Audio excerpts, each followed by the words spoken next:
আসসালামু আলাইকুম গাইস, সবাই কেমন আছেন? আশা করি সবাই ভালো আছেন। তো আজকে জুম্মার দিন, সবাইকে জানাই জুম্মা মুবারক। তো আজকে চলে আসলাম আমার ক্ষেতে, আপনাদেরকে দেখাচ্ছি ক্ষেত কীরকম হয়েছে না হয়েছে। তো আপনাদের আমার ভিডিওগুলো যদি ভালো লাগে আপনাদের কাছে, আমার প্রবাস জীবনের কষ্টর কাহিনীর ভিডিও, প্রবাসী কী করে না করে সব আপনাদের মাঝে শেয়ার করি। যদি ভিডিওগুলো যদি ভালো লাগে আমার পেজটা সবাই সাবস্ক্রাইব করে কমেন্ট করে জানাবেন। আর সবাই আমার লাউ ক্ষেতের লাউ টিকিতে পারতেছি না, আমাকে কমেন্ট করে জানাবেন কেন লাউগুলো টিকতেছে না। মাশাআল্লাহ এখানে কিন্তু অনেক বরকড়ি আছে, আমি সবগুলো তুলতেছি না, আজকে এগুলো তুলছি 2-2.5 কেজি হবে। তো গাছ দেখেন অনেক প্রচুর পরিমাণ লাউ আসতেছে, কিন্তু লাউয়ের খরাগুলো কিন্তু আমি টিকাইতে পারতেছি না, কেন জানি না। মাশাআল্লাহ অনেক লাউ, কিন্তু লাউগুলো বড় হচ্ছে না, নাকি গরমের জন্য বড় হইতেছে না সেটা তো জানি না। এদিকে আরও অনেকটি লাউ আছে, তিতা করলাও বড় হচ্ছে মাশাআল্লাহ, কিন্তু আমার দুঃখ হচ্ছে লাউগুলা টিকাতে পারতেছি না। কী জন্য এটা আপনারা সবাই কমেন্টে জানাবেন দয়া করে। আসলে লাউগুলো টিকাতে পারতেছি না, আমার অনেক কষ্ট লাগতেছে। এদিকে মিষ্টি কুমড়ো মাশাআল্লাহ অনেক বড় হয়ে যাচ্ছে সবগুলা, ব্যস্ততার কারণে, ডিডির ব্যস্ততার কারণে লতগুলা কিন্তু তুলে খাইতে পারতেছি না, নইলে লতগুলা খেলে কিন্তু এখন অনেক টেস্ট হতো। দেখেন মাশাআল্লাহ লাউয়ের করা কিন্তু অনেকটি, কিন্তু লাউগুলা টিকাতে পারতেছি না, আসলে মনে অনেক দুঃখ। তো আপনারা কমেন্ট করে জানাবেন।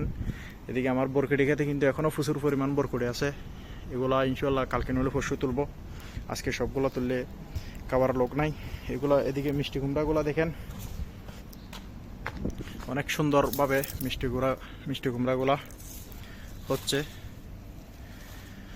এটা হচ্ছে আমাদের দেশের শশা গাছ, এগুলো হচ্ছে তিতা করলা। তো এখানে আছে টমেটো, বেগুন সবগুলা। আসলে এগুলা আমি আমার ডিটির ফাঁকে ফাঁকে আমি এগুলা করছি এই ছোট্ট একটা জায়গাতে। দেখেন জায়গাটা কিন্তু বেশি বড় নয়, ছোট্ট একটা জায়গাতে।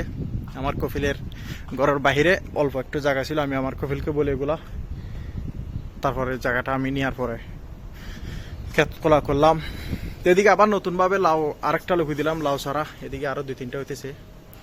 তো সবাই গাইস আমাকে কমেন্ট করে জানাবেন আমার লাউগুলা কেন টিকতেছে না।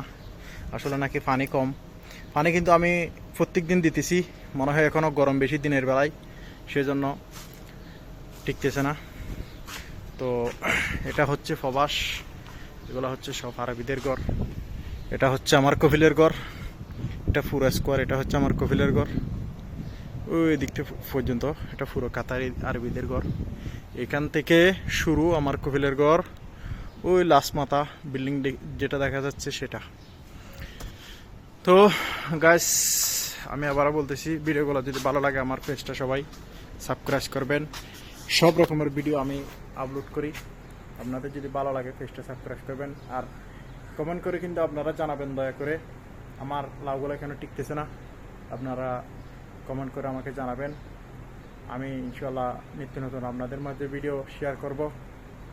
ভালো লাগলে আমাকে সাপোর্ট করবেন, পাশে থাকবেন। আর মাশাআল্লাহ আজকের বরকড়িগুলো দেখেন অনেকটি, এগুলা কিছু কাউকে দিয়ে দিব। আর ক্ষেতগুলো আজকে একটু সকালে পানি দিয়েছিলাম, এখন পানি দিই নাই। এগুলো হচ্ছে ছাগলের গোমর, আমি গাড়ি নিয়ে অনেক দূরে গিয়েই আনছি, অলরেডি এখানে দিয়ে দিছি 5-6টা, আর এগুলো লাগছে 2-4 দিন পরে দিব। তো আসলে আমি ফাঁস বেশি ইউজ করি না, ফাঁস বেশি ইউজ করি না, আমি বস ছাগলের গোমর দিই, অন্য কোনো সার তারপর দাবাই ওষুধ এগুলো আমি ইউজ করি না, কারণ এই ক্ষেতগুলো আমরা যখন নিজেরা খাই সেজন্য আমি কোনো মেডিসিন জাতীয় ইউজ করি না। তো দেখেন জায়গাটা কিন্তু ছোট্ট অল্প, ক্ষেতগুলো মাশাআল্লাহ অনেক। গেছে বছর কিন্তু আমি সিম করছি, যে আমাদের দেশে সিম পুরো এটা সিম উঠে লাস্টে উপর দিয়ে গেছে, কিন্তু আল্লাহর বান্দা হলে বিশ্বাস করবেন সবাই, এক তুপ্পা আমার সিম দোছিল, সেজন্য গুসা করে এবছর সিম লুকি নাই, ফালাইতে অনেক কষ্ট হয়েছে, তো সেজন্য আর এবছর সিম লুকি নাই। তো গাইস সবাই ভালো থাকবেন, দোয়া করবেন, খোদা হাফেজ, অন্য কোনো ভিডিওতে দেখা হবে।